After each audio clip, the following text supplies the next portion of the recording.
አርቴታ ፈሪ አሰልጣኝ ነው። ይሄ ምንም ሊካድ የማይገባው ጉዳይ ነው። አርቴታ በጣም የፕሪሚየር ሊጉ ፈሪ አሰልጣኝ ነው። አንድ ጎል ሲያስቆጥር ሙሉ በሙሉ ወደ ኋላ የሚመለስበት ሂደት ይፈጠራል። ኢቭን ሁለተኛ ጎል አስቆጥሮ ነው 2-1 እንኳን ሆኖ ትናንት እንደገና ከኋላ አፈግፍገው እንዲጫወቱ የሚደረግበት ሂደት ይፈጥራል። የመጨረሻው ደቂቃ ሶፊት ታስታውሳለህ? 2 ከሆኑ በኋላ የት ነው የአርሰናል ተጫዋቾች የተገኙት? ተቃራኒ ሳጥን ውስጥ ማለት ነው። ያንን ለምን ማድረግ አልቻሉም ቀድመው? ስለዚህ ይሄ ጉዳይ ይነሳል። ሶፊ ከትናንቱ ጨዋታ እንነሳ። የአርሰናል ችግሮችን በተለይ በዋናነት የአርቴታ ክፍተቶችን እናያለን። እንዴት ተመለከትከው ትናንት? አዎ ምንም ጥያቄ የለውም። የአርሰናል ደጋፊዎችን ፍራስትሬት የሚያደርግ ፍራቻ ውስጥ የሚከት ውጤት ነው የትናንትናው ውጤት። አብዛኞቹ የአርሰናል ደጋፊዎች እንቅልፍ አልተኙ በዚህ ልክ ማለት ነው። ቡድኑ ኳሊቲ ሳይኖረው ቀርቶ ቢሆን ኖሮ፣ ቡድኑ ጥራት ያለው ተጫዋች ሳይሆን ቀርቶ ቢሆን ኖሮ ከቁጥጥር ውጭ የሆነ ጉዳይ ነው። የገንዘብ ጉዳይ፣ የዝውውር ጉዳይ፣ የተጫዋች ምርጫ ጉዳይና መሰል ነገሮች መሰረት አድርገህ ቀጣይ ዓመት ተጫዋች አዘዋውሮ እንዲህ ቢያስተካክል ምናምን ትላለህ።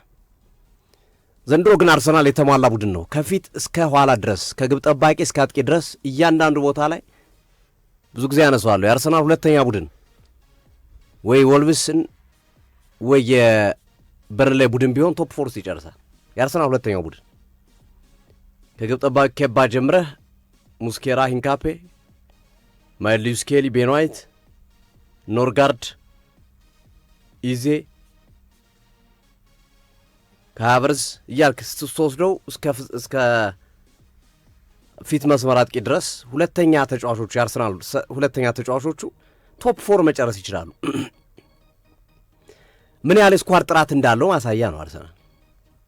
ስለዚህ ይህንን የስኳድህን ጥራት የሚጠቅመህ እንዴት አድርጌ ማኔጅ ላድርገው የሚለው ጉዳይ ላይ ነው። እዚህ ማኔጅመንት ላይ የሰዎችን ብቃት መለየት ካልቻል ከአንተ አሰልጣኝ አይደለም። አሰልጣኝ ማለት የልጆቹን ብቃት ጠንቅቆ የሚያውቅ ሰው ነው። ለየትኛው ጨዋታ ምን አይነት ልጅ ያስፈልገኛል፣ ለየትኛው ጨዋታ ምን አይነት ታክቲክ ያስፈልገኛል፣ ለየትኛው ጨዋታ ምን አይነት ዝግጅት ያስፈልገኛል ብሎ የሚያስብ ፕራግማቲክ የሆነ ዳይናሚክ የሆነ አሰልጣኝ ሁሌም ዋንጫ ይወስዳል። ጋርዲዮላ ለዛ ነው አንፕሪዲክቴብል ነው። ጋርዲዮላ ሲፈልግ 4-1-4-1 አድርጎ ያመጣባል፣ ሲፈልግ 4-3-3 ያደርገዋል፣ ሲፈልግ 4-2-3-1 ያደርገዋል። ሲገደር ነው በቃ በተረጋጋሚ ተመሳሳይ የጨዋታ መንገድና ተመሳሳይ ተጫዋቾችን የሚጠቀሙ። ቡድኑን ሪፍሬሽ ያደርጋል፣ ቶሎ ሪፍሬሽ ያደርጋል ቡድኑን። አርሰናል አንድ ተጫዋች ተጎድቶ እስካልወጣ ድረስ ማሳረፍ የማይፈልግ አይነት ተጫዋች ነው። በፍጹም እንዲያርፉ አይፈቅድላቸው። እሱም በኋላ ላይ እናነሳዋለን። ከአርቴታ ችግር ጋር ተያይዞ ያለውን ነገር ስናነሳ እንደ መንደርደሪያ ላቅርበው ብዬ ነው። የትናንትናው የወልቭስና የአርሰናል ጨዋታ የተጫዋቾችም ቁርጠኝነትን ያልተመለከትንበት ነው። ግርምዬ እውነት ዋንጫ ማንሳት የሚፈልግ ተጫዋቾች ነው ያሉት አርሰናል ከራይስ ውጭ። ምን አይነት ስሜት ነው ጨዋታው ላይ የነበራቸው? ራይስና ኢንካፔ ብቻ ናቸው በልዩ ስሜት ሲንቀሳቀሱ የነበሩ። ራይስ፣ ኢንካፔ፣ ጋብሪኤል ማጋሌስ ጥሩ ነበር። ጋብሪኤልም እኔ ግርምዬ አልስማማም። ጋብሪኤል ማጋሌሽ ከጉዳቱ በኋላ ወርዷል። ልክ አይደለም። ግን አትሊስት ቡድን የሚያነሳሳበት ጎል ሲቆጠር እንኳን ያለውን ሁኔታ ሰንደርላንድ ላይ የተቆጠረው ስህተት የእሱ ስህተት ነው። ትናንት ላይ የተቆጠረው ስህተት የእሱና የራያ ስህተት ነው። የራያ ነው ስህተቱ የእሱ። ሁለቱ ናቸው። ኖ እሱ እኮ ከፊት ለፊት ነው ያለው ሶፊ። የኮሚኒኬሽን ችግር ነው። ራያ ነው ከኋላ የሚታየው ራያ ነው። ጋብሪኤል ወደ ኋላ ጀርባ ዙሮ አይኑ ከኋላ አይደለም የተገጠመ ከፊት ለፊት ነው። ስለዚህ የፊቱን ነው የሚያየው። ኮሚኒኬሽን ችግር አለ። ኤግዛክትሊ። ስለዚህ ራያ ነው ለሱ የሚታየው። የሰንደርላንድ ጎል ብሮቢ ያስቆጠረው ጎልም ተመሳሳይ ጎል ነው። በእግር መቆጠሩ ነው እንጂ ይሄኛውም ተመሳሳይ ጎል ነው። የኮሚኒኬሽን ችግር ነው። ኳሱን ተወው ቢለው ሊይዞ የሚችለው ኳስ ነው። በደንብ ፓንች ላይ ያደርገው የሚችል ዝቅ ቢልለት በደንብ ከሳጥኑ ማራቅ የሚችለው ኳስ ነው ራየ። እሱም ለመግጨት መጣ፣ ይሄኛውም ለማውጣት መጣ። አበረዱላቸው ኳሱን እንዲመቸው ሆነ ለኢዶዜ ማለት ነው። ስለዚህ እዛ አካባቢም ያለው የኮሚኒኬሽን ችግር በትልቁ የምታነሳው ይሆናል። እኔ ነዋይ እንዳልከው ጋብሪኤልን እዚህ ውስጥ አስገባዋለሁ። እውነት ነው ግርምዬ። ሳሊባም ይገባል። ሳሊባ ትናንት ክሊር ኳስ ነው ሲጫወት የነበረው፣ ንጹህ ኳስ ነው ሲጫወት የነበረው። የምታነሳብን ነገር የለም። ትናንት ልክ ያልነበሩ ተጫዋቾች ነበሩ። ጁሪያን ቲምበር፣ ዙቢሜንዲ፣ ከፊት ማርቲኔሊና ማዱኬ፣ ዮኮሬሽ ራሱ ፍዝዝ ያሉ ተጫዋቾች ከግማሽ በላይ ተጫዋቾቹ ፈዝዝ ያለ ቀን ነበር ሲያሳልፉ የነበሩት። ይሄ ስሜት ያለው ቫይቭ ያለው ለዋንጫ የሚፎካከር ቡድን አይነት ስሜት ሲያሳዩ አንመለከተው። በአብዛኛው አርቴታ ችግር ስለሆነ በኋላ ላይ እናነሳዋለን። ግን ታክቲካሊ ሮብ ኢድዋርድስ መጀመሪያ ይዞ የመጡት አጫዋቱ እኮ ፈርሶባቸዋል። ግርሜ ሳካ በአራተኛው ደቂቃ ነው ጎል ያስቆጠረባቸው። ፈርሷል እኮ የፈረሰ ቡድን እኮ እንደገና ተደራጅቶ እኮ ያጠቃው። ግርሜ የበተንከው የጠላት ተመልሶ ተደራጅቶ እንደመምጣት ማለት ነው። በትኛዋለ ብላ ያሰብኩ የመታው ተኩላ ከጥቅሙ ነፍስ ዘርቶ የመጣበት ነው የትናንቱ ጨዋታ። አዎ አንዱ ለዚህ ክፍተት መነሻው ጋብርኤል ማርቲኔሊ ነው ብዬ ነው የማምነው እኔ። ሁለቴ ነው አርሰናል ዋጋ ያስከፈለው።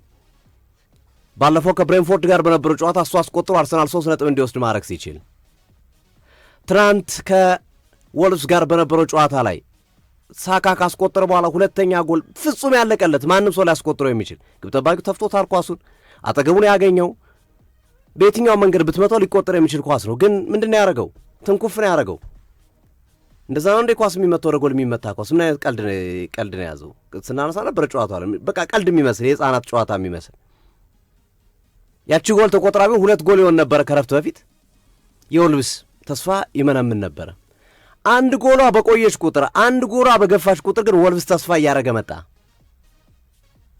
የመጨረሻው የ45ቱ ደቂቃ የመጨረሻው ጉዞ ላይ ተመልክታችሁ እስከሆነ አድማጮቻችን፣ የመጀመሪያው አጋማሽ ላይ ጎል ማስቆጠር ይገባቸው ነበረ። ተጭነዋል፣ በጣም ተጭነዋል። በእርግጥ እንደ ምክንያትነት የምናነሳቸው ነገሮች አሉ። አንዳንድ ጉዳቶች ለመልካም ናቸው ይባላል። የአንሄል ጎሜዝ ጉዳት ጥሩ አጋጣሚ ነበር ለወልቭስ። አንሄል ጎሜዝ ተጎድቶ ሲወጣ የገባው አርካዶሬ ነው። አርካዶሬ ከገባ በኋላ ያሳየው ብቃት እጅግ በጣም አስደማሚና ድንቅ ነበር። እጅግ የተለየ ነበር የአርካዶሬ ብቃት። ለሳሊባ ለጋብርኤል ምቾት የነሳበት ሂደት ነበር። ከፍተኛ ምቾት የነሳበት ሂደት ነበር። ሮብ ኢድዋርድስ ከፕላናቸው አልወጡም። አንድ ጎል ተቆጥሮባቸው አርሰናል ላይ ጎል እንደሚያስቆጥሩ ገብቷቸዋል። ስህተቱን መጠበቅ ብቻ እንደሚገባቸው ያውቁ ነበረ። በዚህ ሂደት ውስጥ ያንን ነው ሲያደርጉ የነበሩት። በቃ ዴፊኔትሊ የተኩላ ባህሪ ነበር። ልክ እንደ ቅጽል ስማቸው ሲያሳዩ የነበሩት አፈግፍገው አንድ ጎል ተቆጥሮባቸዋል እኮ ትዕግስት አድርገው የመጨረሻዎቹ 45 ደቂቃ መጨረሻ ደቂቃ ላይ አጣደፏቸው አርሰናሎችን አይተው ከሆነ እያነሳን ነበር። እንዲሁ እኛ በተደጋጋሚ ይሄ ነገር ልክ አይደለም፣ አርሰናል ወጥቶ መጫወት አለበት ከሜዳው መፍቀድ የለበትም። የመልስ ወራ እኮ ተደጋጋሚ ሲያገኙ ነበርኩ። ሙስኬራ በተደጋጋሚ ሲወረውር ነበረ። ኦኬ ፈርስት ሃፍ ስለደረሰ አንዷን ጎል አስጠብቆ መውጣትም ጀግንነት ነው። ስለዚህ ያንን ለማድረግ ነው በሚል እኛም አንስተነዋል ሲሪየስሊ። ግን ሁለተኛው አጋማሽ ላይ ተሻሽሎ ይመጣል አርሰናል፣ ይህንን ክፍተቱን አርቴታ በደንብ ይመለከታሉ ብለን አስበን ነበረ። ከረፍት መልስ ግን የባሰ ነው የሆነው አርሰናል እኮ። በነገራችን ላይ ሂንካፔ ጎል አስቆጠረ እንጂ ከረፍት በኋላ እኮ አርሰናል የለም እኮ። ቤልጋርድ፣ አንድሪ ጎሜዝ፣ ቻቹቻ፣ ስፔሻሊ ሁጎ ቦይኖ የትናንትናው ኮከብ ተጫዋች ነው። ማን ኦፍ ዘ ማች ነው። በጣም አስደናቂ እንቅስቃሴ ነበር ሲያደርግ የነበረው። በዚህ ልክ እኔ ጁሪያን ቲምበርን በአርሰናል ማሊያ በዚህ ልክ ወርዶ አይቼው አላቅም። ሆነን ለመናገር ቦይኖ እንደፈለገ ነበር ሲጋልብበት የነበረው። ሁለቱም ጎሎች እኮ ከጁሪያን ቲምበር የተነሱ ቆራቸው ጎሎቹ ግን ሁለቱም የወልቭስ ጎሎች የቦይኖ ናቸው። አንደኛውም በቀጥታ ራሱን ያስቆጠረው ከሳጥን ገባ ብሎ ሂንካፔ ማርክ ስላላረገው፣ ሁለተኛውም ከግራውንድ ስር ተሻገረ ለማውጣት ሞከረ። ራያ ኢዶዜ ያገኘው ከተተው። ገና 19 ዓመት ታዳጊ ነው ግርምዬ። ኢዶዜ ገና 19 ዓመት ታዳጊ ነው። በዚህ ሂደት ውስጥ አርሰናል የአርቴታ ላይ ብቻ ስለማመጣበት ተጫዋቾቹም ተጠያቂ ናቸው ግርምዬ። አርቴታ ላይ ብቻ 100 ድምድም አድርገን የምናስቀምጠው አይደለም። ፐርፎርም ማድረግ አልቻሉም። ሐሙስ ዕለት ነው የተጫወቱት። ኦልሞስት አንድ ሳምንት ረፍት አድርገው ነው የመጡት። ቲምበር ራያ ረፍት ተሰጥቷቸው ነው የመጡት። ዙቢሜንዲ በእርግጥ ተቀይሮ ገብቷል በዊጋኑ ጨዋታ ላይ መጨረሻ ላይ፣ ግን በቂ ረፍት አድርጎ ነው የመጣው። ሪፍሬሽ ግን አላረጉም። ጫና በዝቶባቸዋል። የቆየ ነው 6 ወር 7 ወር በተከታታይ ካለ ረፍት መጫወት ከባድ ነው። ከባድ የሰለቻ አድርጎ ኳስ እኮ ግርሜ አንዳንዴ ኳስ መምታት ራሱ ይሰለቻል። ሰውነት አእምሮ እየፈለገ ሰውነት አይታዘዝም። ሁሌም ኳስ ላይ ሪፍሬሽ ማድረግ አለብህ። ሁሌም አዲስ መሆን አለብህ። ሁሌም ጥሩ ሳይኮሎጂ ስሜት ይዘህ መምጣት አለብህ እና እንዲሁም ትናንት በቃ አርሰናል አንደኛ አርፎ ነው የመጣው። ተጫዋቾች አሳርፎ መጥተዋል በዊጋኑ ጨዋታ ላይ። ይህን ጨዋታ ብዙ ጎል አስቆጥሮ ያሸንፋል የሚል ግምቶች ነበሩ በብዙዎች ዘንድ ሲነሱ የነበሩት። ሶ ተጫዋቾቹ ላይ የምናነሳው የሜንታሊቲ ጉዳይ፣ የአእምሯቸው ጉዳይ የተጫዋቾቹም የሚነሳ ነው። እንዲህ አይነት ነገር እጅ ላይ ገብቶ ሲቲ ከኋላ እየተከተለ አርቴታ የፈለገውን አይነት ታክቲክ ይጠቀም፣ ቢያንስ መከላከል እንኳን አችልም እንዴ? ቢያንስ 2 ደቂቃ መከላከል አችልም እንዴ? በዚህ ቦታ ላይ ደርሰ ወሳኝ ምዕራፍ ላይ ደርሰ ወደ 7 ነጥብ ልዩነቱን አስፍተ ሲቲን ጫና ውስጥ መክተት እየቻልክ አመሻሽተህ ትሰጣለህ። ሶ በዚህ ሂደት አሁን ቲምበር የትናንትናው ጨዋታ ላይ ቲምበር፣ ዙቢሜንዲ፣ ማርቲኔሊ፣ ማዱኬ፣ የኮሬሽ ምንድነው የፈየዱት ጨዋታ ላይ ብትለኝ ምንም አልፈየዱም። በጨዋታ ላይ የተለየ ነገር አላረጉም። ይሄ በትልቁ አንዱ የሚነሳ ጉዳይና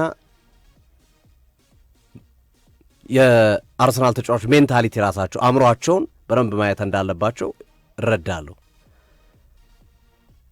ሮብ ኤድዋርድስ ግን እኔ አድንቄያቸዋለሁ። በዛው መንገድ ጨዋታውን እስከ ጨረሱበት እስካቻ ውጤት ድረስ የአርሰናልን ባህሪ ተረድተው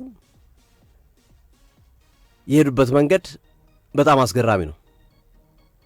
በመጀመሪያው ዙር ጨዋታ ላይ ሙስኬራ ራሱ ላይ አስቆጥሮ ነው አርሰናል 3 ነጥብ የወሰደው። ሞልኒው ላይ ደግሞ ካላፊዮሪ ጎል አስቆጥሮ ራሱ ላይ ነው ያስቆጥረው። ካላፊዮሪ ጎል አስቆጥሮ ነው ወልቭስ ነጥብ የወሰደው። ሁለቱም በኦውን ጎል ተጠቃሚ የሆኑበት ነው የደርሶ መልስ ጨዋታው ማለት ነው። እና ሮብ ኤድዋርድስ በሐሳባቸው መጽናታቸው ማድነቅ አለብን። 1 ጎል ተቆጥሮብህ ተጫዋች ቀንሰ 4 ተከላካይ አድርገህ ላጥቃ ምናምን ትላለህ፣ የሆነ ነገር ልሞክር ትላለህ። ግን በዛው 2 ጎል 2-0 እኮ መርቷል እኮ አርሰናል 2-0 መርቷል እኮ ኢንካፔ ያስቆጥሮ የ2 ጎል ልዩነቱን ማስጠበቅ አልቻለም አርሰናል። 2 ጎል ተቆጥሮባቸውም ግን ሐሳባቸውን አልቀየሩም። ሮብ ኤድዋርድስ በሐሳባቸው እንደጸኑ ነበር። ሰርቶበት የመጣው ነገር ስላለ ከዚህ በፊት የተመለከቱት ተስፋ ስላለ ተናግረዋል ከጨዋታው በፊት አርሰናል እድለኛ ስለሆነ ነው እንጂ በኤሚሬትሱ ጨዋታ 3 ነጥብ አይገባውም ነበረ፣ ምን እንደሆነ አሳይተናል ብሎ ነበር። ትናንትም ያንን ነው የተመለከተው በሮብ ኤድዋርድሱ ቡድን ውስጥና እኔ ክሬዲት እሰጣለሁ ሮብ ኤድዋርድስ ስላለ ተጫዋቾቻቸው ሐሳባቸው ላይ ጸንተው የቆዩበትን መንገድ ማለት ነው። ከዛ ውጭ በጨዋታው ላይ የሚነሱ የዳኝነት ጉዳዮች ነበሩ። የኢንካፔ ኳስ እግሩን ነክቶ ነው ኳሱን የነካው ወይስ ኳሱን ነክቶ ነው እግሩን የነካው የሚለው መከራከሪያ ሆኖ ቀርቧል። የፔናልቲው ጥያቄ መጀመሪያ እግሩን ነው ያገኘው። ከእግር ነው ኳስ ያገኘው። ከእግር ኳስ ከሆነ ፔናልቲ ነው፣ ከኳስ እግር ከሆነ ችግር የለውም። ሁለተኛውና በትልቁ ብዙዎችን ያነጋገረው አርሰናል 2-1 እየመራ በነበረበት ሰዓት ላይ ሳንቲያጎ ቦይኖ በግልጽ በሚታይ ሁኔታ ትሮሳርድን ተቀይሮ እስኪወጣ ድረስ ያስገደደ የአፍንጫ ስብራት አድርሶበታል። ቢጫ ነበረበት። ያ ደግሞ ቢጫ ካርድ ነው፣ በቀይ መውጣት ነበረበት ነው። እሱ ክሊር ነው። ስለዚህ ለምን እንዳመለጣቸው ፖል ትሬኒ አልገባኝም። አዎ ይሄ ሌላ መከራከሪያ ሆኖ ቀርቧል።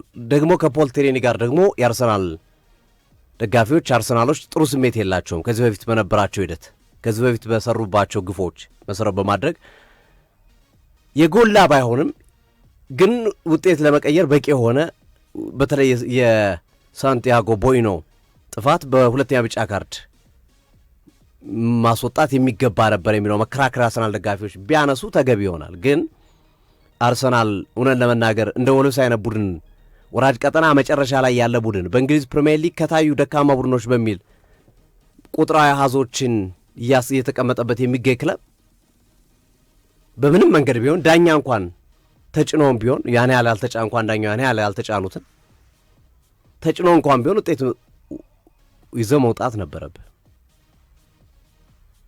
እና እነዚህ ነገሮች እነዚህ ቅድም የጠቀስኳቸው ፋክተሮች የሮብ ኤድዋርድስ በሐሳብ መጽናት በተወሰነ መንገድ የዳኛ ፖል ትሬኒ ሳንቲያጎ ቦይኖን ያለፉበት መንገድ የአርሰናል ተጫዋቾች የሜንታሊቲ ጉዳይ ሜጀር ችግሮች ናቸው ብዬ አምናለሁ። በትናንትናው ጨዋታ ላይ አርቴታ የፈለገውን ታክቲክ ቢጠቀም አርሰናል በፍጹም ለወልስ ማነስ የለበትም። ተጫዋቾቹ ፐርፎርም ማድረግ በነበረባቸው ቦታ ላይ ፐርፎርም አላደረጉም። ከዛ ተነስተ ደግሞ አርቴታንም ተወቅስባቸው ነገሮች አሉ። ጥያቄ የሌሉ ቅያሪ ላይ፣ የተጫዋቾች ምርጫ ላይ፣ አጫዋወት ላይ፣ ፍላጎት ላይ፣ ሜንታሊቲ ላይ ኢቨን አሰልጣኙን የምታነሳበት ነገር ይኖራል። ጨዋታው ላይ በሜዳ ውስጥ የታዘብናቸው ነገሮች በዋነኝነት እነዚህ ነገሮች የጨዋታውን ሂደት እንደወሰኑ ይገባኛል። በነገራችን ላይ አርሰናል 58 ነጥብ ነው ያሳካው። በእንግሊዝ ፕሪሚየር ሊግ ዋንጫ የበላ ቡድን በ27 ጨዋታ ዝቅተኛው ሌስተር ሲቲ ነው። ከ10 ዓመት በፊት 2015-16 57 ነጥብ ነበር የነበረው። ከሌስተር ሲቲ ቀጥሎ በዚህ በ27 ሳምንታት ውስጥ ጥቂት ነጥብ በማስመዝገብ እና ሊጉን በመምራት አርሰናል ሁለተኛው ክለብ ሆኗል። በዚህ ሂደት ውስጥ የምታነሳቸው ነገሮች አሉ። የዘንድሮ ውድድር ዓመት አሁን ቅድም ግርምሽ ያልከው ሀሳብ ያስማማኛል። አርሰናልም ዋንጫ ይወስዳል ማለት አንችልም፣ አርሰናልም ዋንጫ ይወስድም ማለት አንችልም። ከ2-3 ሳምንት በፊት ቢሆን አርሰናል ዋንጫ ይወስዳል ቢል ማንም ሰው ትክክል ነው። 9 ነጥብ 7 ነጥብ ምናምን ልዩነት እየመራ ነበር አርሰናል። በጣም ኮምፎርቴብል ነው አርሰናል። ተከታታይ ጨዋታዎችን ያሸንፋል። አሁንስ ነጥቡ ወርዷል። ወደ ስንት? ወደ 5። ኒውካስል ሲቲ ካሸነፈ ወደ ስንት ይወርዳል? ወደ 3 ይወርዳል። አርሰናልስ አቋሙ የወራጅ ቀጠና ቡድን ነው የሚመስለው። ከ7 ጨዋታ ማሸነፍ የቻለ 2 ጨዋታ ነው ግርሜ፣ 2 ጨዋታ ነው አርሰናል ከ7 ጨዋታ ማሸነፍ የቻለ። ማግኘት ከሚገባው 21 ነጥብ 11ን አንጠባጥቧል። አሁን ታዲያ ቀይ መብራት አርሰናል በራበት ቢባል ምንድን ነው ስህተቱ? አሁን ቀይ መብራት በርቷል አርሰናል ላይ። ግን አርሰናል አስተካክሎ ይመለሳል ሊሆን ይችላል። ሲቲ እንደለመደው አርሰናልን ከኋላው መጥቶ ይቀድመዋል ሊሆን ይችላል። አሁን ላይ መወሰን አንችልም። አሁን ላይ ነገሮች በጣም አስቸጋሪ እየሆኑ የመጡበት ሂደት እናያለን። ግን ሪያሊቲው ግን አርሰናል እየወረደ ነው፣ ሲቲ እየተነሳ ነው። ሲቲ ተከታታይ ጨዋታዎችን እያሸነፈ ነው፣ አርሰናል ተከታታይ ጨዋታዎች ነጥብ እየጣለ እየተሸነፈ ነው ያለው። ወደ ማን አድራል? አሁን ወደ ሲቲ። ምንም ጥያቄ የለውም። ለምን? ሲቲ ጥሩ አቋም እያሳየ ነው ያለው፣ ጥሩ እንቅስቃሴ እያሳየ ነው ያለው። ሲቲ ኢታር ላይ ከአርሰናል ጋር ጨዋታ አለው። ሁሉንም ጨዋታዎች ቢያሸንፉና ኢታር ላይ ያለው ጨዋታ ሊወስኖ ይችላል። ይህንን ነው የዋንጫ ፉክክር።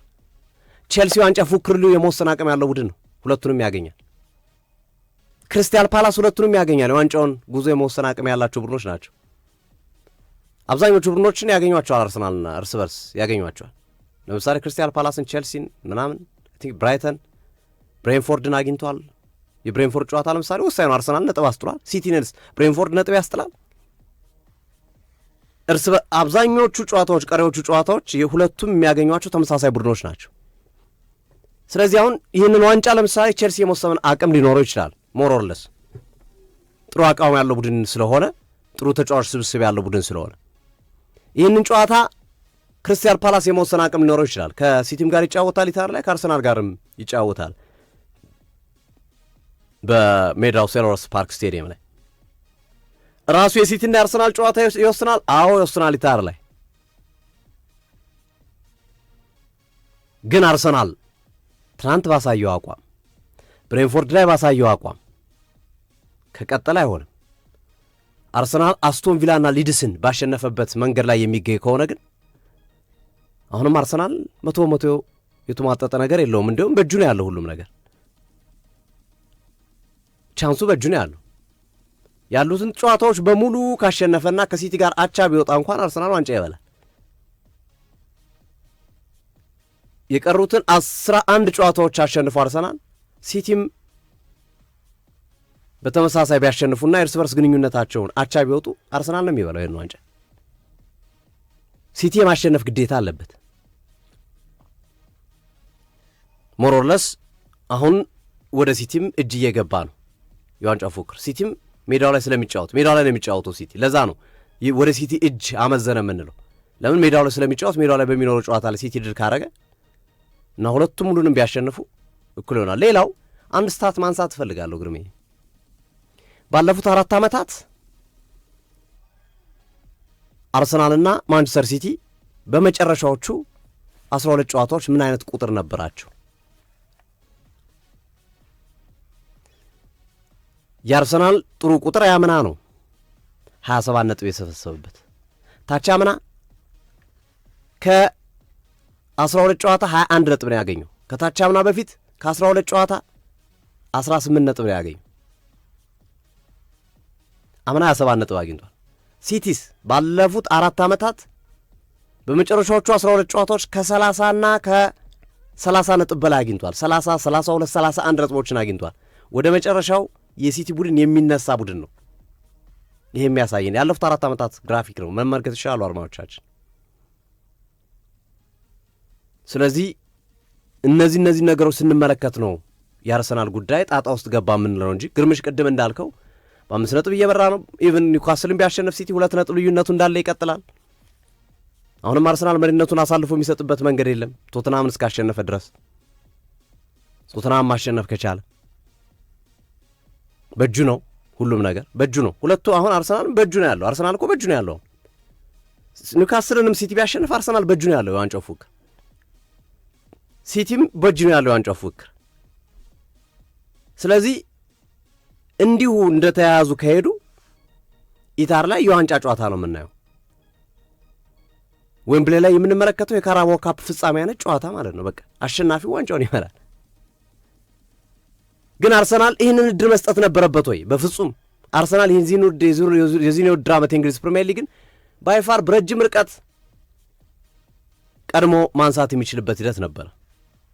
በ13 ነጥብ በ12 ነጥብ ማድረግ ይችል ነበር። አሁን ዘና ብሎ ሌሎች ውድድሮች ላይ ትኩረቱ ማድረግ ይችል ነበር። ይሄ ነው አሁን ብዙዎችን ጥያቄ እንዲነሳ ያደረጋቸው። ነገ ዋንጫውን ብናጣስ፣ ነገ ባይሳካስ፣ ነገ መሳቂያ መሳላቂያ አልኖን ነው ወይ? ሁሌ አርሰናል አሁን ይሄ አሁን ከዚህ በኋላ ዘንድሮ አርሰናል ዋንጫ ካልወሰደ ለአርቴታ ብቻ አይደለም ግርምዬ፣ እኔ የምፈራው አርቴታ ልታባረው ትችላለህ። ነገ ሌላ አሰልጣኝ ታመጣለህ። አርሰናል የሚባለው ቡድን በራሱ የሚዜነት መገለጫ ሊሆን ይችላል። አርሰናል የሚባለው ቡድን ራሱ ሳይኮሎጂካሊ በቃ ሁለተኛ እንዴ! አሁን እኮ በሁሉም ውድድሮች ሁለተኛ ሆኖ ሊያጠናቅቅ ይችላል ግርምዬ። በሁሉም ውድድሮች አንደኛ ሆኖ ሊያጠናቅቅ ይችላል። ይሄ የሳይኮሎጂ የስነ ልቦና የሜንታሊቲ ጉዳይ ነው እና ሚኬል አርቴታ በሚቀጥለው ስለምናነሳቸው ብዙ ነገሮችን ማስተካከል አለባቸው። የትናንትናው ጨዋታ ላይ ግን ከአርቴታ ውጭ ያሉት ነገሮች ጨዋታውን የወሰኑት እነዚህ ነጥቦች ይመስሉኛል ግርምዬ። በትናንቱ ጨዋታ መሰረታዊ የሚባሉ ክፍተቶችን እያንዳንዱን ማንሳት ተገቢ ነው ብዬ አስባለሁ። ትናንት አርሰናል ከወልቭዝ ጋር በነበረው የሞሊኒው ስቴዲየም ጨዋታ ዋነኛ የሚኬል አርቴታ ስህተቶች ጎልቶ የታዩት ምን ናቸው የሚሉትን ነገሮች ለማሳየት ያክል ነው። ሚኬል አርቴታ ላይ ብናጥነጥን ደስ ይለኛል። ቀጣዩ ታችን ሚኬል አርቴታ ማኔጀር ነው። የቡድኑ አጠቃላይ የጨዋታ ሂደት የበላይ ተቆጣጣሪ ሚኬል አርቴታ ነው። ከዚህ ቀደም አርቴታ ላይ ሐሳቦችን ስናነሳ አርቴታ ምን ያድርግ የሚሉ አንዳንድ የአርሰናል ደጋፊዎች ነበሩ። ያልገባቸው አርቴታ ምን ያድርግ የሚሉ ሰዎች ራሳቸውን መገምገም አለባቸው ብዬ አስባለሁ። የችግሩ መንስኤ የችግሩ ፈጣሪ አሰልጣኝ ሚኬል አርቴታ ነው። የስኬቱም መንደርደሪያ ሚኬል አርቴታ ነው። እነዚህ ነገሮች ባላንስ አድርጎ ማየት ተገቢ ነው ብዬ አምናለሁ።